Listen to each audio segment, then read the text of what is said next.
അപ്പോ നമ്മുടെ മനസ്സിലുണ്ടായിരിക്കേണ്ട നിയ്യത്ത് റബ്ബിന്റെ പൊരുത്തമാണ്. ആ ഒരു പൊരുത്തത്തിന് വേണ്ടി സഹാബത്ത് എത്രമേൽ അത്യുദ്ധാനം ചെയ്തു. ഉബയ്യേ ലം യകുനില്ലദീന കഫറൂ എന്ന സൂറത്ത് നിങ്ങൾക്ക് ഓതിത്തരാൻ അല്ലാഹു എന്നോട് കൽപ്പിച്ചിരിക്കുന്നുവെന്ന് പറഞ്ഞപ്പോ ഉബയ്യ റളിയല്ലാഹു അൻഹു തിരിച്ചു ചോദിച്ചു, വസമ്മാനി, അല്ലാഹ് എന്നെ പേരിട്ട് വിളിച്ചുകൊണ്ട് തന്നെയാണോ നബിയെ അങ്ങനെ കൽപ്പിച്ചത് സല്ലല്ലാഹു അലൈഹി വസല്ലം? ഈ ഉബയ്യിന്റെ പേര് പറഞ്ഞിട്ടാണോ? അല്ലാഹുവിന്റെ റസൂൽ പറഞ്ഞു, നഅം, അതേ അല്ലാഹു നിങ്ങളുടെ പേര് പറഞ്ഞുകൊണ്ട് നിങ്ങൾക്ക് ലം യകുനില്ലദീന കഫറൂ എന്ന സൂറത്ത് ഓതിത്തരാൻ എന്നോട് കൽപ്പിച്ചിരിക്കുന്നു. തിന്മ വർദ്ധിച്ചു വരുന്നൊരു കാലമാണ് സഹോദരന്മാരെ. നന്മ തിന്മകൾക്കിടയിലുള്ള വിവേചനം നഷ്ടപ്പെട്ടു പോയാൽ ഈ ലോകത്ത് നന്മ എന്താണ് തിന്മ എന്താണെന്ന് ആരാണ് വീക്ഷിച്ചത്? ആരാണ് നിർവചിച്ചത്? നബി സല്ലല്ലാഹു അലൈഹി വസല്ലമയുടെ സദസ്സിൽ വന്നിട്ട് വാബിസ എന്ന സഹാബി ഒരു ദിവസം നന്മ എന്താണ് തിന്മ എന്താണെന്ന് ചോദിച്ചറിയാൻ ആഗ്രഹിച്ചു. ഇത് അല്ലാഹുവിന്റെ റസൂലാണ്. ഇബ്ലീസിനെ തകർത്തുകൊണ്ടേ മദീനയിലേക്ക് പോകാൻ കഴിയൂ. ഇബ്ലീസിനെ തകർത്തുകൊണ്ട് നല്ല കാര്യം നടക്കുമ്പോ ഇബ്ലീസ് അസ്വസ്ഥനാകും, ഇബ്ലീസ് പിന്തിരിക്കും. ആളുകൾക്കൊരു തെറ്റിദ്ധാരണ ഉണ്ട്, ഭയങ്കര തെറ്റിദ്ധാരണ. ഇബ്ലീസ് വഴിപഴച്ച ആളുകളൊപ്പം ഉണ്ടാവുള്ളൂ. വഴിപഴച്ച ആളുകളൊപ്പം ഇബ്ലീസിനൊരു ആവശ്യമില്ല. മൂപ്പർക്ക് അവിടെ ഒരു പണി എടുക്കാനില്ല. ഉറച്ച പാർട്ടി പ്രവർത്തകന്റെ അടുത്ത് പോയിട്ട് സ്ഥാനാർത്ഥി വോട്ട് ചോദിക്കൂല. അത് ഉറച്ച വോട്ട, അതവിടെ ഉണ്ടാവും. അത് പെട്ടിയിൽ വീഴുന്ന എല്ലാ കാൻഡിഡേറ്റിനും ഉറപ്പാ. ഇബ്ലീസ് ഈ ലോകത്തെ ഏറ്റവും വലിയ കാൻഡിഡേറ്റ് ആണ്. മൂപ്പര് വോട്ട് ചെയ്യണ കുറെ ആളുകളുണ്ട്. ആ ഉറച്ച വോട്ട് മൂപ്പരുണ്ടാക്കാൻ നോക്കൂല. പക്ഷെ ഇളകി നിൽക്കുന്ന ഫ്ലോട്ടിംഗ് വോട്ടുണ്ട്, ഇങ്ങോട്ട് കിട്ടുമോ അങ്ങോട്ട് കിട്ടുമോ എന്ന് ചാഞ്ചാടുന്ന വോട്ട്, അത് അവസാനത്തെ നിമിഷം വരെയും കരസ്ഥമാക്കാനാണ് ഈ ലോകത്തെ എല്ലാ സ്ഥാനാർത്ഥികളും ശ്രമിക്കുന്നത്. ഇബ്ലീസ് ഏറ്റവും കുതന്ത്രക്കാരനായ സ്ഥാനാർത്ഥിയാണ്. അതുകൊണ്ട് നല്ല കാര്യങ്ങളിൽ നിന്ന് ഇബ്ലീസ് പിന്തിരിപ്പിക്കും, ഒരു സംശയവും വേണ്ട. ദീനിന്റെ പ്രമാണം അനുസരിച്ച് അങ്ങനെയാണ് മനസ്സിലാക്കേണ്ടത്. ഓരോരുത്തരോടൊപ്പവും ഒരു ഇബ്ലീസ് ഉണ്ടെന്ന് പരിശുദ്ധ റസൂൽ ആയിഷയോട് സല്ലല്ലാഹു അലൈഹി വസല്ലം ആയിഷ റളിയല്ലാഹു അൻഹ അത്ഭുതത്തോടെ ചോദിച്ചു, അങ്ങയോടൊപ്പവും? ഓരോ മനുഷ്യന്റെ ഒപ്പം ഒരു ശൈത്താനുണ്ടെന്ന് നബി പറഞ്ഞത്. ചിന്തിക്കണം. ഇതൊന്നും കേട്ടിട്ട് പോവാൻ വേണ്ടിയിട്ട് ഇവിടെ ആരും വരണ്ട. കേട്ടിട്ട് കേൾവിയുടെ കമ്മിയൊന്നും എവിടെയില്ല. ഇന്ന് പ്രസംഗത്തിന് കമ്മിയില്ല, കേൾവിക്ക് കമ്മിയൊന്നുമില്ല. എവിടെയെന്ന് കമ്മി? ഉൾക്കൊള്ളുന്ന വികാരത്തിനും ബോധത്തിനുമാണ് കമ്മി. മദ്യം തെറ്റാന്ന് അറിഞ്ഞുകൂടാഞ്ഞിട്ടാ ഈ സമുദായത്തിൽപ്പെട്ട ചില ആളുകൾ രാവും പകലും മദ്യത്തിൽ ആറാടുന്നത്? അറിയാഞ്ഞിട്ടാ? ആർക്കാ അറിഞ്ഞുകൂടാത്തത്? മദ്യം തിന്മയെന്നറിയാത്ത ആരാ ഈ ഭൂമിയിൽ ജീവിച്ചിരിപ്പുള്ളത്? എന്നിട്ടും ചെയ്യുന്നു. എന്തുകൊണ്ട്? അകത്തൊരു ബോധം പ്രവേശിച്ചിട്ടില്ല. ബോധം വന്നാൽ തൊടൂല, അല്ലേ? ആ ബോധമുണ്ടാക്കാനാണ് മദീനയിലേക്കുള്ള പാത. അതുകൊണ്ട് ആയിഷ, ഓരോ മനുഷ്യനോടൊപ്പവും ഒരു ശൈത്താനുണ്ട്. ആയിഷ, നീ നിന്റെ ശൈത്താനെ സൂക്ഷിക്കണം. സ്വന്തം സഹധർമ്മിണിയോടായി പറയണം. അപ്പൊ നമ്മളെ സ്ഥിതി എന്താ? ആയിഷ റളിയല്ലാഹു അൻഹ ഉടൻ തന്നെ ചോദിച്ചു, അങ്ങയോടൊപ്പവും ഉണ്ടോ ശൈത്താൻ? ഉടൻ തന്നെ പുണ്യ നബി പറഞ്ഞു, അസ്ലമ ശൈത്താനി, എന്റെ ശൈത്താൻ അല്ലാഹുക്ക് കീഴ്പ്പെട്ടു പോയി ആയിഷ. വേറൊരു ഭാഷയിൽ പറഞ്ഞാൽ എന്റെ ശൈത്താൻ മുസ്ലിമായി. അസ്ലമ ശൈത്താനി. നബി സല്ലല്ലാഹു അലൈഹി വസല്ലമയുടെ കൂടെ പോലും കൂടി നടന്നപ്പോ അത് പിന്നെ ഏറ്റവും വലിയ വെളിച്ചടിച്ചപ്പോ ഇരുട്ടങ്ങട്ട് അസ്തമിച്ചു പോയി.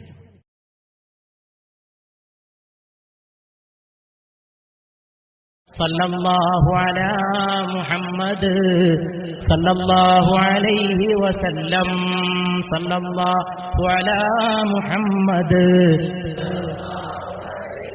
നിങ്ങൾ ഈ ചൊല്ലുന്ന ഓരോ സ്വലാത്തും ഇവന് കിട്ടേണ്ട സൗഭാഗ്യം കൂടിയാണ്. അതുകൊണ്ടൊരു സൗഭാഗ്യവും ഇവൻ നഷ്ടപ്പെടുത്താൻ ഉദ്ദേശിക്കുന്നില്ല. സല്ലല്ലാഹു അലാ മുഹമ്മദ് സല്ലല്ലാഹു അലൈഹി വസല്ലം.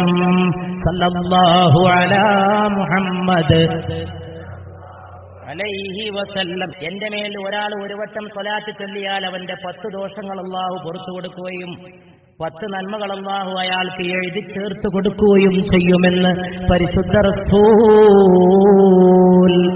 സല്ലല്ലാഹു അലൈഹി വസല്ലം. ഇത് മനസ്സിലാക്കിയ ഒരാളുണ്ടോ ഈ അവസരം നഷ്ടപ്പെടുത്താൻ പോണം? ഇതുകൊണ്ട് എത്ര ആളുകൾ ഈ ലോകത്ത് മഹാന്മാരായി അറിയപ്പെടാത്ത ചെറുപ്പക്കാർ കുട്ടികൾ പറയാറുണ്ട്, ഞാൻ കാണുമ്പോൾ അത്ഭുതപ്പെട്ട് നോക്കി നിൽക്കാറുണ്ട്. ഇന്ന കാസറ്റ് കേട്ട് ഞാനിപ്പോ എന്റെ ജീവിതത്തിൽ വൈകുന്നേരമാകുന്നതിന് മുമ്പ് ബസ് പോകുമ്പോഴും കയറുമ്പോഴും ഇത്ര സ്വലാത്ത് ചെല്ലാറുണ്ട്, യാത്രയിൽ ചെല്ലാറുണ്ട്, ജോലി സ്ഥലത്ത് ചെയ്യാറുണ്ട്, ഒറ്റക്കിരിക്കുമ്പോ ചെയ്യാറുണ്ട്. അൽഹംദുലില്ലാഹ്, അൽഹംദുലില്ലാഹ്. അടുക്കളയിൽ ജോലി ചെയ്യുന്ന സഹോദരിമാർ ആർക്കും ചെയ്യാം, ഏത് സമയത്തും ചുണ്ടിൽ സൂക്ഷിക്കാം. പുണ്യനബി പൂത്തുലഞ്ഞു നിൽക്കും സല്ലല്ലാഹു അലൈഹി വസല്ലം മുമ്പിൽ. അള്ളാന്റെ അനുഗ്രഹം ആ മനുഷ്യന്റെ ശരീരത്തിലും ആത്മാവിലും ഇറങ്ങും. മരിച്ചു പോകുമ്പോ വിഷമല്ലാതെ ബേജാറാകാതെ മരിച്ചു പോകാം. ഈ ലോകത്ത് ബേജാറാകാതെ മരിച്ചു പോകാൻ കഴിയുന്നത് വളരെ ചുരുക്കമാണ്, വളരെ വളരെ ചുരുക്കമാണ്. മരിച്ചുപോയ ആളുകളൊന്നും തിരിച്ചു വരാത്തത് കൊണ്ടാണ് ആ കഥകളാരും അറിയാത്തതും ചോദിക്കാനും പറയാനും നിവൃത്തിയില്ലാത്തതും. ബേജാറായിട്ടാ പോണത്, പിടിച്ചു വലിച്ചു കൊണ്ടുപോവാണ്. സ്വമനസ്സോടെ പോകുന്നവർ വളരെ വളരെ കുറവാണ്. മരിച്ചു കിടക്കുന്ന ആളുകളുടെ ദേഹങ്ങൾ പോലും നോക്കിയാൽ അല്പം ചിന്തിക്കുന്നവർക്ക് കാണാൻ സാധിക്കും. അല്ലാമ ഇഖ്ബാൽ മരിക്കുന്നതിന് മുമ്പ് 10 മിനിറ്റ് മുമ്പാണ് പറഞ്ഞത്, മരണത്തെ എനിക്ക് ഭയമില്ല. ജമർഗെ മോമിൻ ബാത്തു ഗോയം, ജമർഗായത് മർദെ മോമിൻ ബാത്തു ഗോയം, ജമർഗായത് തബസ്സും ബർലബവൈസ്. മോമിന്റെ അടയാളം നിങ്ങൾക്ക് ഞാൻ പറഞ്ഞു തരട്ടെയോ? അവൻ മരിക്കുമ്പോൾ അവന്റെ ചുണ്ടിലൊരു പുഞ്ചിരി തൂകിക്കിടപ്പുണ്ടാകുമെന്ന്. അങ്ങനൊക്കെ പറയണമെങ്കിൽ നല്ല മോമിനിങ്ങൾക്ക് സാധിക്കുള്ളൂ. അല്ലാമ ഇഖ്ബാൽ മരിക്കുന്ന 10 മിനിറ്റ് മുമ്പ് ചൊല്ലിയ കവിത അതാണ്. മോമിന്റെ അടയാളം നിങ്ങൾക്ക് ഞാൻ പറഞ്ഞു തരട്ടെയോ? ജോ മർഗ മോമിൻ, അവൻ മരിച്ചു പോകുമ്പോ തബസ്സും ബർലബവൈസ്, അവന്റെ ചുണ്ടിൽ പുഞ്ചിരി പൂത്തുല്ലസിക്കുന്നുണ്ടാകും. അല്ലാമ മരിച്ചു കിടക്കുന്നതിനെ കുറിച്ച് അദ്ദേഹത്തിന്റെ മകൻ അന്ന് 12 വയസ്സുള്ള കുഞ്ഞ് എഴുതിയതായ ലേഖനത്തിൽ പറയാണ്, ബാപ്പ മരിച്ചു കിടക്കുന്ന മുറിയിലേക്ക് ഞാൻ കടന്നു. ബാപ്പാന്റെ ദേഹം ഞാൻ നോക്കി, പുഞ്ചിരിച്ചിട്ട് ഉറങ്ങിക്കിടക്കുകയാണെന്ന് എനിക്ക് തോന്നി. ഉമ്മ മരിച്ച ദിവസം ഞാൻ ഓർത്തു, എന്റെ കണ്ണിൽ കണ്ണുനീര് വന്നു. പക്ഷേ എനിക്ക് കരയാൻ ധൈര്യമുണ്ടായില്ല. എണീറ്റുകൊണ്ട് ഉമ്മ മരിച്ചപ്പോൾ പറഞ്ഞത് വീണ്ടും പറയുമോ എന്ന് എനിക്ക് തോന്നി. ഞാൻ പറഞ്ഞിട്ടില്ലേ നിന്നോട് നീ കരയരുതെന്ന്? നീ ആണല്ലടാ മോനെ. ഉമ്മ മരിച്ചാൽ പെങ്ങളായ മുനീറ കരഞ്ഞാലും നീ കരയാൻ പാടില്ലല്ലോ എന്ന് ബാപ്പ ഉമ്മ മരിച്ചപ്പോൾ എന്നോട് പറഞ്ഞത് ഞാൻ ഓർത്തുപോയി. അതുകൊണ്ട് ആ മയ്യത്ത് കണ്ടപ്പോ എനിക്ക് കരയാൻ പോലും ധൈര്യമുണ്ടായില്ല. പുഞ്ചിരി തൂകിയിട്ട് ഉറങ്ങിക്കിടക്കുന്ന പോലെ തോന്നിയെന്ന്. അത് പുഞ്ചിരിച്ച് മരിച്ചു കിടക്കാനൊരു ഭാഗ്യം. മരിക്കുന്നതിന് 10 മിനിറ്റ് മുമ്പ് ധൈര്യത്തോടെ അത് പറയാനുള്ള ഈമാനോ? അതാണ്. സമാധാനമായിട്ട് മരിക്കണം. അല്ലാതെ അവിടെ പ്രശ്നം, ഇവിടെ പ്രശ്നം, അതാലോചിക്കണം, ഇതാലോചിക്കണം, ആ ബിസിനസ്, ഈ പ്രശ്നം, മറ്റേ പ്രശ്നം, ഈ പ്രശ്നം, അയൽപക്കം, ആ രാഷ്ട്രീയം, ഈ രാഷ്ട്രീയം, ആ ടെൻഷൻ, മറ്റേ ടെൻഷൻ, വീട്ടിലെ കാര്യങ്ങൾ, റോട്ടിലെ കാര്യങ്ങൾ, നാട്ടിലെ കാര്യങ്ങൾ, വീട്ടിലെ കുഞ്ഞുമക്കള്, അവര് പോകുമ്പോ അവരെ പിരിയുമ്പോഴുള്ള ബേജാറ്. ഈ ബേജാറുകളിൽ നിന്ന് മുക്തരായിട്ട് ഒരാൾക്ക് മരണപ്പെട്ടു പോകാൻ ആ മനുഷ്യന്റെ കൽബിൽ തിരുമേനി പുഞ്ചിരി തൂകണം സല്ലല്ലാഹു അലൈഹി വസല്ലം. മുൻകൂട്ടിയിട്ട് കാര്യങ്ങൾ കാണാനും മനസ്സിലാക്കാനും സാധിക്കുന്ന ഒരു റസൂലാണ് സല്ലല്ലാഹു അലൈഹി വസല്ലം. നബി സല്ലല്ലാഹു അലൈഹി വസല്ലമയുടെ മുമ്പിൽ വന്നിട്ട് വാബിസ റളിയല്ലാഹു അൻഹു ചിന്തിച്ചു, നന്മ തിന്മ എന്തെന്ന് ചോദിച്ചറിയണമെന്ന്. വാബിസ വന്നിട്ട് മുമ്പിലിരുന്നു. എല്ലാവരും നല്ലോണം ശ്രദ്ധിക്കും. നന്മ എന്താണ്, തിന്മ എന്താണെന്ന് ചോദിച്ചറിയാൻ വേണ്ടി ഒരാൾ വന്നിട്ട് സദസ്സിലിരിക്കുകയാണ്. നബി സല്ലല്ലാഹു അലൈഹി വസല്ലമയുടെ മുമ്പിൽ വന്നിരിക്കുകയാണ്. ചോദിച്ചിട്ടില്ല. ചോദിക്കുന്നതിന് മുമ്പ് നബി സല്ലല്ലാഹു അലൈഹി വസല്ലം പറഞ്ഞു, ഹൃദയത്തെ വിശാലമാക്കുന്നതെന്തോ അതാണ് നന്മ. വാബിസ ഞെട്ടിപ്പോയി. വാബിസ ഞെട്ടിപ്പോയി. ചോദിച്ചിട്ടില്ല. നന്മ എന്താന്ന് ചോദിക്കാനാണ് വന്നത്, തിന്മ എന്തെന്ന് അന്വേഷിക്കാനാണ് വന്നത്. വാബിസ, നന്മ എന്തെന്നത് ഹൃദയത്തെ വിശാലമാക്കുന്നതാണ്. ഇന്ന് ഹൃദയം കുടിച്ചായിപ്പോയി അല്ലേ? കാരണം തിന്മ നിറഞ്ഞുപോയി. വലിയ വലിയ മണിമാളികകളിൽ മദ്യശാലകളാണ്. അവിടെ പാർക്കുന്നവരുടെ ജീവിതം ഇരുട്ടറയിലാണ്. അല്ലേ? അല്ലേ? രാത്രി പോയിട്ട് ഒറ്റയ്ക്ക് മദ്യം കഴിക്കുന്നവനും കുടുംബത്തെ കൂട്ടിയിട്ട് മദ്യം കഴിക്കുന്നവനും പെരുകി വരുന്ന കാലഘട്ടമാണ്. സാമൂഹിക തിന്മകൾ വർദ്ധിക്കുന്ന കാലമാണ്. സംഘടിച്ച് തെറ്റ് ചെയ്യാൻ വാഹനമെടുത്ത് പോകുന്ന കാലഘട്ടമാണ്. അതുകൊണ്ട് പുണ്യനബിയെ മറക്കരുത് സല്ലല്ലാഹു അലൈഹി വസല്ലം. ഹൃദയത്തെ വിശാലമാക്കുന്നതെന്തോ അതാണ് വാബിസ, നന്മ. ഈ ലോകത്ത് നന്മക്കൊരു ഡെഫിനിഷൻ ഇല്ലേ?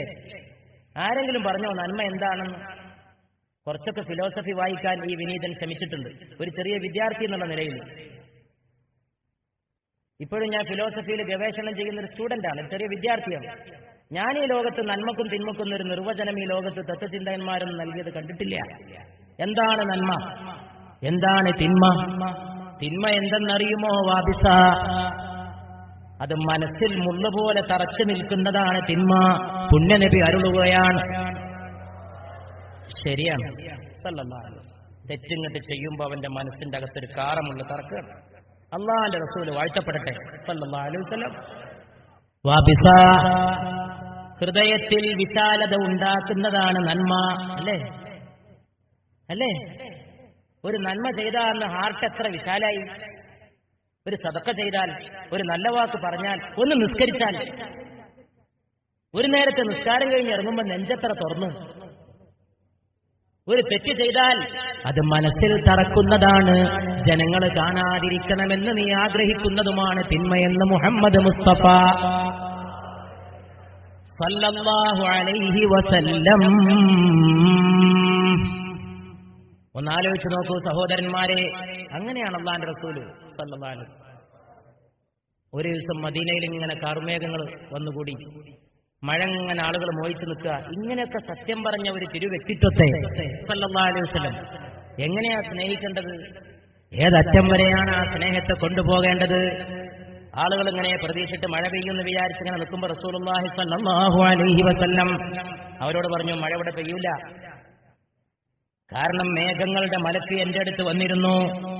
യമൻ താഴ്വാരത്തിലാണ് ഈ മഴ പോയി പെയ്യുകയെന്ന് മേഘങ്ങളുടെ മലക്ക് എന്നെ അറിയിച്ചുവെന്ന് പരിശുദ്ധ മുഹമ്മദ് മുസ്തഫ. 2 ദിവസം കഴിഞ്ഞപ്പോ യമനിൽ നിന്ന് ഒരാൾ വന്നപ്പോ അവിടെ ചെയ്ത മഴയുടെ വിശേഷം പറഞ്ഞു എന്നാണ് സല്ലല്ലാഹു അലാ മുഹമ്മദ് സല്ലല്ലാഹു അലൈഹി വസല്ലം. എന്തൊക്കെ അത്ഭുതങ്ങൾ കണ്ട നഗരിയാണ് ഈ മദീന. ഷാഹേ മദീന, ഷാഹേ മദീന, യസ്രിബ് കെ വാലി, സാരേ നബി തെരെ ദർ കെ സവാലി. സകല അമ്പിയാക്കളും അങ്ങയുടെ ഉമ്മറപ്പടിയിലാണ് നബിയെ സല്ലല്ലാഹു അലൈഹി വസല്ലം.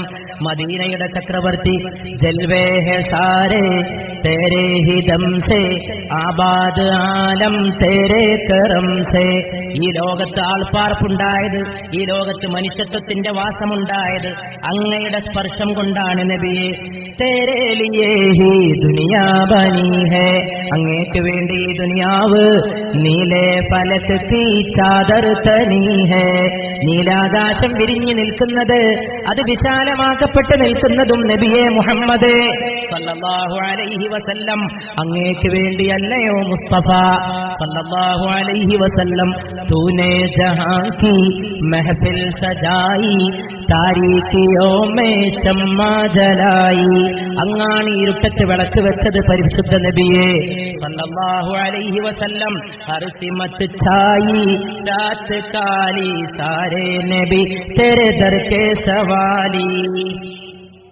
സല്ലല്ലാഹു അലൈഹി വസല്ലം. സല്ലല്ലാഹു അലാ മുഹമ്മദ് സല്ലല്ലാഹു അലൈഹി വസല്ലം.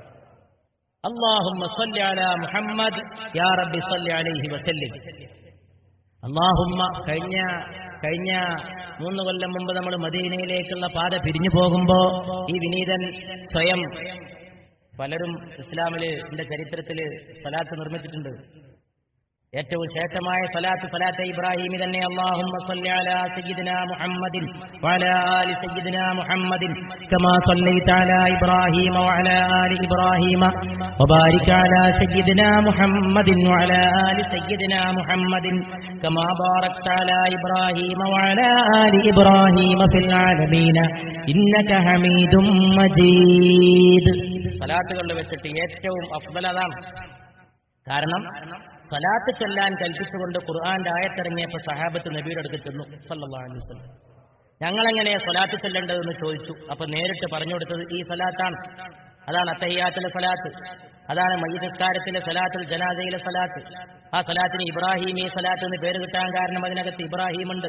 അല്ലാഹുമ്മ സല്ലി അലാ സയ്യിദിനാ മുഹമ്മദിൻ വഅലാ ആലി സയ്യിദിനാ മുഹമ്മദിൻ കമാ സല്ലൈത അലാ ഇബ്രാഹീമ വഅലാ ആലി ഇബ്രാഹീം وبارك على سيدنا محمد وعلى آل سيدنا محمد كما باركت على إبراهيم وعلى آل إبراهيم في العالمين إنك حميد مجيد. അല്ലാഹു തആല ഇബ്രാഹീമിനും കുടുംബത്തിനും അനുഗ്രഹം ചെയ്ത പോലെ മുഹമ്മദിന്റെയും കുടുംബത്തിന്റെയും മേൽ സല്ലല്ലാഹു അലൈഹി വസല്ലം അനുഗ്രഹം ചൊരിയണമേ. പക്ഷെ കൊച്ചു കൊച്ചു സലാത്തുകൾ പലരും ക്രോഡീകരിച്ച കൂട്ടത്തിൽ ഞാനൊരു സലാത്ത് ക്രോഡീകരിച്ചത് കഴിഞ്ഞ സദസ്സിൽ പറഞ്ഞിട്ടത് പിരിഞ്ഞിട്ട് ചൊല്ലി, അത് ചൊല്ലിയിട്ടാണ് നമ്മൾ പിരിയുന്നത്. اللهم صل وسلم وبارك على سيدي ونبيي محمد وعلى آله وصحبه الممجد. അല്ലാഹുവേ, നബിയുടെയും അവിടുത്തെ പരിശുദ്ധമാക്കപ്പെട്ട കുടുംബത്തിന്റെയും സഹാബത്തിന്റെയും മേൽ സലാത്തും സലാമും ബർക്കത്തും ചൊരിയണമേ.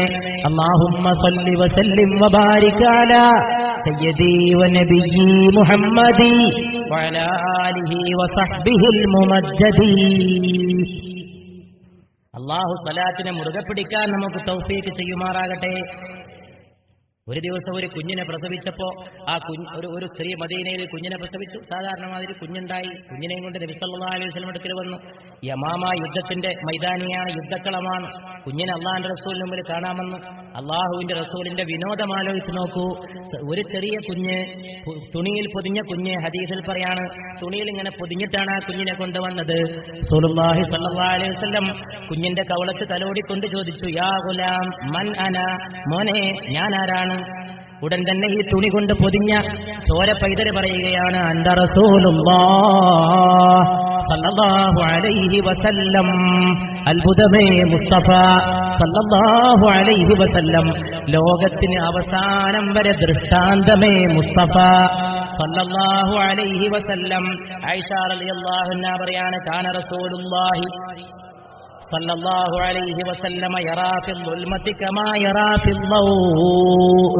വെളിച്ചത്തിൽ കണ്ണ് കാണുന്ന പോലെ ഇരുട്ടത്തും നബി സല്ലല്ലാഹു അലൈഹി വസല്ലമക്ക് നല്ല പോലെ കണ്ണ് കാണുമായിരുന്നുവെന്ന് പരിശുദ്ധ മുഹമ്മദ് മുസ്തഫ സല്ലല്ലാഹു അലൈഹി വസല്ലം. ബർക്കത്ത് മുഴുവൻ ചൊരിഞ്ഞു തരുന്ന അള്ളാഹുവിന്റെ അനുഗ്രഹങ്ങൾ മുഴുവൻ ചൊരിഞ്ഞു തരുന്ന കരങ്ങളെ മുസ്തഫാന്റെ കരങ്ങൾ സല്ലല്ലാഹു അലൈഹി വസല്ലം.